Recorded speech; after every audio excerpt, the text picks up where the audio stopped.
Hey! Hey, hi. Welcome to the Natasha Debbie Show. Hello. That's brutal. Just two patriotic girls. So please don't take us the wrong way.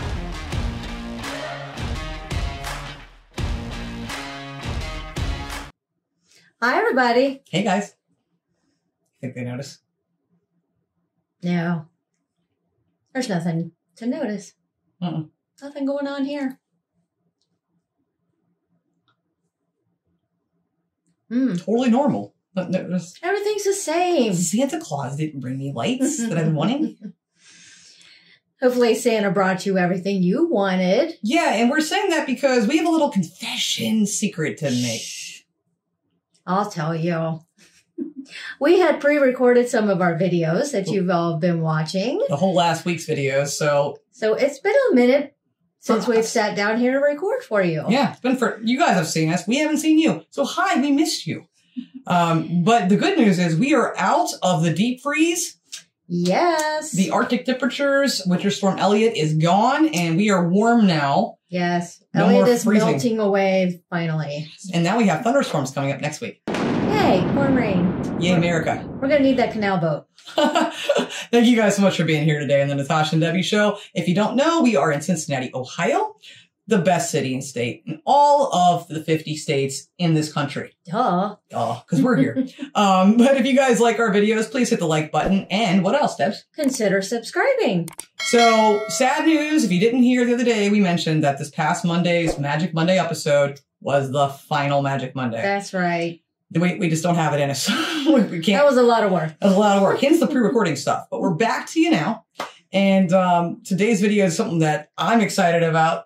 Oh, I can't wait to find this out. This is going to be fun. So if you don't know, go back and watch. We did a video earlier in the month. And that was on Who Defends Britain. And Natasha had heard about tea making stations in the actual tanks. Yeah, so when I brought that up, the comments flooded with that. So we're like, okay, this is really a thing. So thank you, YouTube. There's a video on this subject, and we're going to, I know, right? So we're going to be watching today how to drink tea in a tank. And I sent this to a couple people, and I was told this is like, I think World War I, World War II, and post the wars, all the wars. So hopefully we'll be getting a good little buffet on all of the tea making and tea drinking. We find this completely interesting and fascinating. Well, you never know when you're going to be in a tank and need to make some tea. So I need to know how to do this so that when I find myself in that situation, forget the canal boat, send us a tank. Then I'm prepared to serve tea from my tank. This is all true. So why don't we sit here together and learn how to drink tea in a tank and maybe make it. I don't know. We'll see what we got going on.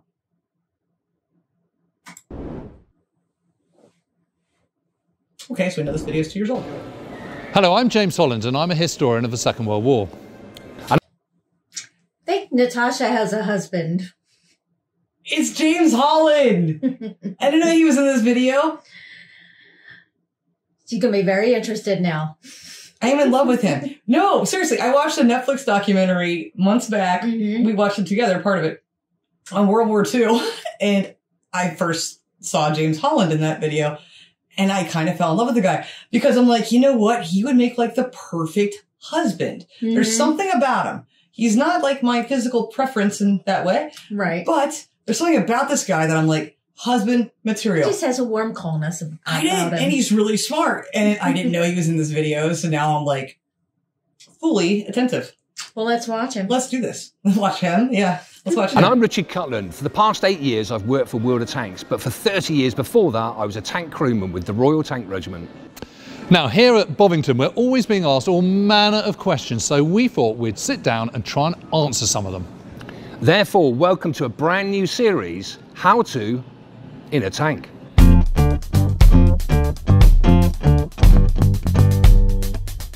Well, if there's one thing the British love, it's a good cup of tea. And as a former tank commander, I couldn't agree more. We all loved, as a crew, getting together and having a brew. And the British Army thought it was so important that from 1945 onwards, they actually put on-board brewing facilities inside the turrets. This is so freaking So, hilarious. funnily enough, in this particular episode, we're going to look at how to make tea in a tank. Let's do this. This is epic already. James Holland. Now, of course, the soldiers in the First World War didn't have the relative comforts that we had on Challenger 2. No, it's all pretty basic stuff here. But the little creature comfort you get is from the Tommy cooker, which you're now going to try and get to work, Richard. They're ingenious, aren't they? Because they're tiny, and so you take the lid off, which you've done, you pierce this, and it's just kind of sort of flammable gel. Huh. Then you've got your mess tin, 2 enamel mugs, carnation milk, and of course you want carnation milk because of course that's what keeps it, you know, from going off. Tinned milk, plenty of sugar, bag of tea, pour it all together, and you're good to go. And this light's really That sounded easy, like that. it? Oh, it has lit. It has lit. It has lit. There you It's go. absolutely lit. That's amazing. Okay, so we've got to get this. That was hot, wasn't it? Okay, it's fine. It's fine. See? Well, let's just hope that the He's so soldiers hot. in the First World War were a lot better at doing this than we were. Okay, let's just. Single well. It might not be the best for health and safety, but you know, being in the Western Front's not great for health and safety. Let's face it. Very true. Are you going to put it straight into the pot? Dearie me, look at me. Look at that. Oh, look at the hue that is turning. That's really cool to have that little tin of fuel there. You just light it and there's your I didn't fire. know what that was. I'm like, I thought that was a tea. American, can you tell? Not at all. By the way, how hot is James Holland? I mean, literally, it wasn't even warmed. He just did that and it was so hot. He was sitting on a tank at the beginning of the video. I'm gonna sit on a tank. What's sexier than that? Just saying. That's going to be absolutely a thing of wonder. That looks delicious already, James. The steam's coming off it. It's beginning to bubble. It's time to pour it in. What kind of tea? Is it a brand? A little bit for me, a little bit flavored for with you. finger. Drop of milk for you. I'm going to put the lid back on. So this is how you do. You just get rid of it like that. Boom. That's genius. And obviously we need a bit of sugar, don't we? 2 for me, please. 2 for you. Can Nice tell you, and sweet. can tell you were in the army. Or It's like custard. Yeah. No, it's not milk as you and I would normally know it. And we've both got There you go, James. Cheers. a refreshing. Looks incredibly tasty. I love mugs like that. They're so cool. Mmm. Actually, I think that's hitting the spot for me. I'm Really? absolutely fine with that. It's actually better than I was anticipating. Oh, really? Tea first really comes to Britain in the 18th century and really takes a hold. And by the 19th century, it's absolutely kind of part of the daily ritual. I mean, what you've got to remember with the First World War is that, you know, a lot of the water was coming from kind of sort of cans that have been cleaned That's up cool. by use of chlorine or by petrol. Yeah, So the wow. water you're getting is pretty ropey. It's obviously one of the reasons why you want to kind of sort of boil it up as much as you possibly can. So whatever your tea tastes like, it's going to have that kind of residual kind of flavour of chlorine or fuel. Funny enough, you know, some British soldiers did have thermos flasks as well, which of course, ironically, were designed and built by the Germans. How do you get Nice. enough heat to make a brew very quickly and then get rid of it again really quickly? The genius about this is you can light it. You know, we lit this in a gale. You immediately put it out again and put it in your back pocket and you use it? have a sack and off you go, don't you? Yeah. And do you think, I mean, was it Well, that's freaking Yep. genius. A solid fuel that you can just light. I am impressed. Like a gel. I'm impressed. That is cool. This is interesting as heck. And honestly, I have to say, this is the most British thing I think I've ever seen in my life. It is pretty British. I think it's cool. I think it's totally cool, but it's the most British thing I've ever seen in my life. I mean, Americans nowadays, if you did that, they'd be like Monster energy drinks, different types of energy drinks, right? I mean, they would. They'd be Yep. just cans of stuff. Yep. But, The yeah. British, no. This I is have just- the tea. This is awesome and fascinating. And then, I like the can of carnation milk too. I know, right? Milk. I know. But also, let's just take a moment to appreciate James Holland and his incredibly giant brain and information. Does every single soldier issue one of these? No, they weren't standard issue actually, which is weird because they flipping well should have been. I mean, they're absolutely amazing. They're amazing. But the problem is, there's less sort of, you know, I mean, it doesn't He has a wedding ring. Whatever. give off much of a flame, does it? Which is good from a tactical scenario, from a tactical point of view. Yeah, but you just don't want to be kind of faffing around trying to sort of light fires with bits of soggy wood, do you? Yeah, absolutely. You just want instant heat. Switch it off again. The interesting thing about the tank, though, is, you know, inside there, I mean, that is brutal because the fumes inside this thing are just toxic in the extreme. So for obvious reasons, you don't really want to be kind of setting light to a Tommy cooker inside it. But of course, even today, I mean, you know, soldiers are soldiers, and I guarantee you, no matter what anybody says or anything you read, that at some stages they would brew up inside that vehicle. I'm sure you're right. I'm sure you're right. And I think people underestimate the importance of it. I mean, even today, when we were on operations, it is so critical. It's you all get together as a crew, you sit down and you have a couple of seconds or a few minutes, hopefully, off from everything that's going on, all the chaos, and you can sit down and actually have a nice hot cup of tea. I mean, even in Iraq, where it was baking hot, of course, we'll still be drinking hot brews. It's a very British thing to do, isn't it? Yeah. So that's the first one. That's really interesting. That even in the heat and the climate like that, you'd still want to have a cuppa. And I remember in the comments from the last video we referenced, people were saying, you know, if you're hot, drinking tea will help cool you down, and vice versa. If you're cold, and I'm like, I don't know that would work for us. Yeah, I would disagree. I would disagree too with the whole, you know, biology of that. But at the same time, if it makes you feel comforted, that's what matters. Yep. These gentlemen and women now, you know, deserve every stinking thing they can get to help them feel comforted and happy and calm, and just give them something pleasurable. And if that's a cuppa, have a cuppa. Absolutely.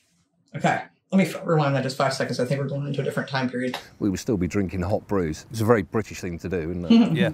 So that's the First World War. Now World War II. Okay. And the Sherman tank. Let's go. So we've left the First World War behind, and now we're on to the Second World War. And there were a number of different ways in which you could brew up in World War II. You could have your primus stove, you could make your own fire, or you could have a Benghazi burner, which is what we've gone for here. So you pour it in the fuel, light the match, and just drop it in, Richard. What? There we go. You're all right. Still got eyebrows? Still got eyebrows. Here's our mess tin with water. Okay. Do you know the great thing about this is, though, James, is also gives you a bit of visual. Like, unlike the Tommy cooker that we had before, this is fantastic, and soldiers like nothing more. You can sit around it, can't you? Yeah, absolutely. It's a proper campfire. Yeah. Now, during the Second World War, you still have loose tea, you still have your carnation milk, but you also had composite tea. And it has to be said, you know, it wasn't as popular as ordinary tea. I'm assuming that's a mixture of it all then. It's all together. Yeah. It's a one-stop shop. Yeah, it certainly is. And it looks absolutely disgusting. It looks horrible, What's doesn't it? No. So that is dried tea, dried milk. Oh, that's what I was wondering. Okay. Oh God, it's got horrible little bits in it. I tell you what, where this is where you really do need your sugar as well. Stir it all in. I've got to say, that does look absolutely gopping. That's the colour I like my coffee. So we've also got some boiled sweets here, and this is the story from Ken Tout.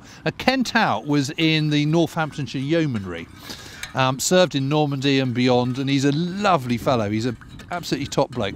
But he used to say that he often used to put a boiled sweet in there as well. Now I'm going to... Actually, even today we get boiled sweets in ration packs, but I've never heard of it being put in tea before. So it must have been pretty hefty on water, though, James. I mean, it takes a lot of water to make a cup of tea all the time, and there's only a limited amount of water that you actually carry on a vehicle. And obviously, the important thing is making sure that you keep the cooling system topped up as well. Yeah. No, I mean, water's always a problem. I mean, less so obviously in Northwest Europe, where you've got lots of rivers and all the rest of it. But yeah, you know, in the desert, it's an absolute nightmare. One of the things they used to do in the desert, they used to put because the water bowsers were kind of very obvious. They look like little tankers, you know, with cylinders on the back, you know, giant cylinders on the back. So what they used to do was put a canvas cover over it, and quite often put a red cross on top as well, just to kind of really kind of prove the point. And again, you have that whole thing that you absolutely had in the First World War of, you know, water tasted of petrol, it tasted of chlorine. It was all pretty disgusting. That's just so horrible. I mean, but I guess you have to do what you got to do, right? Yeah, I mean, that would be the hardest thing to find, would be the water. Right, that's what I was thinking. And then, of course, make sure it's clean, and what are you drinking it out of? But boiling that the way they're doing it this way, wouldn't that help get some of that off there? Yeah, it would. That's why you could go to a river. And then once you boil the water, then it's... But it still have probably some residual has flavors some taste of to things it, I'm sure. Yeah. So far, I'm liking the other way, the little fire container rather than the big... Yeah. But I hear you on that, and I agree with you, but at the same time, I like the multi-purpose use of having an actual campfire. I mean, you can make foods and things that way, get warm if you're cold, so I like that too. But this is fascinating. I'm loving this video. I mean, how ingenious to come up with a way to make tea. I know, right? Disgusting, really. And I can't emphasise enough how disgusting that actually. It doesn't look great, does it? But we're haven't gonna tasted it yet. sample it now. I'm gonna give you a little bit anyway. I think it'll taste I'm looking good. forward to this. But actually, one thing that's very interesting. That does. Sorry. No, you're fine. I was wondering if the handle was hot. I saw him reaching for it. I'm like, oh, is he going to burn himself on the handle? No, because see, his heat is hotter than this. He's hotter than the fire. Well, I was going to say something. I don't know what it was. I was just going to say what you were saying. They haven't tasted yet, but I feel like this has got to taste better than the first one, right? Because if not, they'd go back to the first way. No? I don't think that No. most British people would like powdered carnation milk and no, I get that part. dried tea leaves. And You never know what could taste good, but let's find out. Does look properly hot though. Thank you very much. One thing that's very interesting is in 1942, it's probably the nadir of the British Army's fortunes, certainly in the war in the West, where they've lost the Gazala battles. They've just had to kind of flee from Tobruk on June 1942, and they're in full retreat back to the Alamein line. And morale is absolutely rock bottom at this moment. And I heard it said that at that moment, had it not been for the tea ration coming through, we could have easily kind of thrown in the towel. I mean, Really? that is how important tea was to the British Tommy. And I can appreciate that. You know, it sounds amazing. I mean, the amount of times that we have been super cold, absolutely drenched to the skin on exercise or operations, and to have something like this is just incredible. And of course, you can't underestimate the fact that, you know, it may seem nice to sit around a fire with a cup of tea, but it's also incredibly good for the crew. It makes you perform better. It wakens you up a bit. Yep. It's you know, it's really, really important. Yeah. Anyway, I'm I going get to try that. this tea. Yeah, I'll tell you what, it's not quite as bad as it looks. He already took a sip. I'll tell you what it tastes of. You know, about sort of 15, 20 years ago, you know, if you were going to a public place and you'd have your sort of 50p and you'd have a little sort of horrible little plastic cup of tea that would come out of the machine. That's what this tastes like. And of course, there's a reason why it tastes like that, because that's exactly what it is, isn't it? I have to say, though, with stacks of sugar, it's still pretty good, and it's It's all right, isn't it? better It than the warms first you one? up. So just as important in the Second World War as it was in the First. Yeah. Absolutely. Seems that way. That's really cool. Okay. So we're inside the turret, Challenger 1 turret, second tank that I served on. So welcome, and we're here obviously to look at the tea making facilities on there. Yes. And you'll notice, just to your left there, it's not actually in the right position at the moment, it should be further down. There's a bracket down there for it, is the boiling vessel. Shut the up. BV That's has what that been is? referred to it as. And This is the British awesome. Army loves acronyms, doesn't it? Oh, of course, absolutely. And I have to say, you ask any tank crew, and it is the singly most important piece of equipment on the entire tank. Forget about everything else. And that's what so many people said in the comments to the video when I brought that up last time, is like, that's the most important thing. yeah, I love this. forget having gas for the tank. You got to have tea. Yeah, well, I mean, again, it's those comforts, you know, of home and those comforts that you need, you know, and I get that. And that, come on, and like they said, they could have thrown in the towel sooner in World War II, in different places. I think it's the coolest thing ever. I would never in a million years thought this was a thing. No, I didn't Ever. think it was a true thing. No, I didn't either. That's why I said it last time. But I'm I'm just glad that it is, though. I am too, and I'm just thankful we found a video on it, because this is the coolest thing I've ever seen. And James Holland in a tank with a tea making situation. It's just the neatest thing ever, and I'm loving this. But I want to taste them. I want to try them that way. I wish they would have rated which one's better. Sure, this one would be the best. Forget about armour, protection, firepower, mobility, forget about it all. The BV is the singly most important thing. So Yeah. you don't have this in a Russian tank or an American tank? It was the British who invented this. Now, a few other countries have actually stolen the idea, and I've seen some similar things around there, but certainly no. And again, I think you can't never underestimate the importance of crew comfort in the turret. You can see there, you know, we used to spend sometimes days inside this turret. So to have that ability there to run the BV, to get your hot water was fantastic. And I think it's also important to mention that, you know, it was, we've now seen World War I, we've now seen World War II, but here you go, here's an item that we could have running 24/7 as long as the GUE, the generating unit engine, or the main engine was running to charge, to provide power for it, and it would boil water. But of course, on top of that, it wasn't just the tea. We could put tins inside there, you could put packets of food, so it was a one-stop shop. That's for super cool. absolutely everything. So using your ball in a bag kind of food? This was the thing. I mean, unless, especially on operations, you don't have time to stop and get everything out and get the cooker out and all the rest of it. So that was the thing that did everything for you. And it was an absolute life. That's really cool. So they can cook their food in there or heat up water for the tea. Yeah. That's really genius. So this is obviously our last video of 2022, and I couldn't think of a better one to end the year. This is pretty amazing. This is really awesome. I'm really loving this. Lifesaver. And where you are at the moment, you're on the loader side of the fighting compartment. He was the man who, as well as being responsible for loading the main armament, doing the radios, 2IC of the tank as well, he was also, more importantly, critically responsible for making a nice cup of tea for us all. But yeah, and I think we should mention probably the thing below it actually is called the brew box, believe it or not, and surprise, that's where you would keep, inside there, that's where you keep your mugs, that's where you keep your tea bags. And not enamel mugs. We always had China mugs because a cup of tea just doesn't taste the same unless it's in a China mug. I'm surprised about that, though. And they kept showing that, so I was like, these, but then they showed the photos. I'm surprised about that. Yeah. You know, just for the breakability and just being around, moving so quickly, it could break. Mm-hmm. That is so British. It is so quintessentially British, and I love it. I love these traditions. I just think it's the coolest thing ever. Yeah, the positioning down there, it wasn't left there all the time because, of course, what would happen was when the gun fires, you can see the breacher of the main armament. If the gun fires, if you were to keep the BV in position, what happens is that little white handle down there, it's called the rammer handle, would actually smash straight through there. So, of course, on operations and also on range periods, it would be moved out of the way and tucked away somewhere. But what I love about this, Richard, is right next to here, we've got the thermal observation and gunnery site. Okay, that's here. Next to it is the BV, your kettle, which looks basically exactly the same. Yeah, let's jump outside so it's easier for everybody to see. So, Richard, obviously you're kind of normally brewing up inside the turret.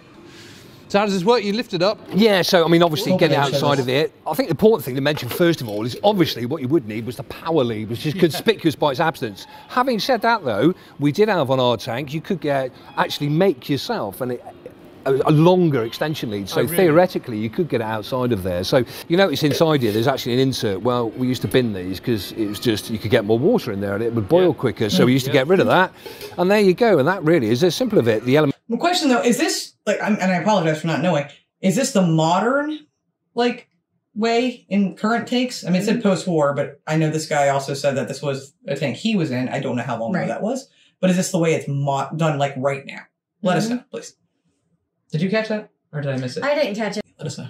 Element inside there, throw the water inside there, put the lid back on, and then wait for it to boil. And wait for it to boil. And it will boil super clip. It doesn't whistle, but what it does do, funny, you should say that though, there's a bit of a, obviously you get a lot of pressure built up on there, so you could tell when it was boiling nicely, you used to get steam billowing out of the top of it. That's just the coolest thing. So that's it, it's as simple as that. Whatever era it was, the facts of how really important. I mean, we take it quite lightheartedly, but it is critical to you know, a tank soldier. It is that. Really it's that great feeling. It's when you're cold. It's something to warm you up. It's getting together as a crew. You know, it's a real necessity. I cannot think of my 30 years of service on tanks what life would have been like without having a cup of tea. A BV. Wow, that's a new one for me. Piece of normalcy. So now, James, having drunk all that tea, of course, we now come on to the problem of how to go to the toilet in a tank. A question I'm asked a huge amount. Well, should we leave that for another episode? No. That was so freaking fascinating and interesting and cool. That was amazing to see how they did everything and do everything now. I did like how the other guy was giving us tips like, just get rid of the insert, you can put more water in there if you get rid of that. And then you can do a makeshift hose and actually do it outside of the compartment instead of inside. I like how James was giving some actual information to, like, per the war in relation to this. And again, just thinking, you know, it's those comforts of normalcy, really. To have that. I get it, even though we're not tea drinkers. You know, something just so simple like that could just change our morale completely. So, as we always do when we do anything military related, to any veterans and active duty servicemen and women watching, thank you so much for your service. We love you. Yes, we do. We really do. That was super cool. And I really want to check out some other things of how to in a tank, because that last question, I really want to know the answer to that. Will they show it, you think? Don't think they're going to show it. Now you're going to get all the answers in the comments. Don't tell us. Let us wait till if we're going to do a video. Let us know, guys, what you think. Again, like the video if you do. Consider subscribing to the channel. But let us know what you think about what's going on here. You know, just let me know. Say like it or don't like it. Just say, yeah, light's good, light's bad. Yeah. Just want to know what you think. We're just playing around. Not sure what we're doing here yet. And then, do you want us to check out more stuff of Debbie? It's a good idea. Other things to do in a tank. We can look at that. But I found this, I just really can't say enough of much. I thought this was fun to watch, informative, pretty. It's so very British. It really was. And that's what I like about it so much. Let us know if you learned anything too. Did you guys learn something? Because I just thought that was the coolest thing ever. So hope you enjoyed it. We won't see you again this year. That's it. Oh, the year's over. It's over. Sorry. We're done. Gotta move on to 2023. And yeah, so we'll be back actually on New Year's Day. We hope that you will. In the comments, say, go for 2023. And that means you'll be here on New Year's Day to watch. And so, yeah, this is it for us for this year. But we'll be back on Sunday, New Year's Day, and we will have an announcement per the channel. Okay. Make sure those notification bells are turned on. You don't want to miss stuff. So thank you guys so much for watching. As always, please love like jazz. Be as strong as Tyson. See you next year. Bye.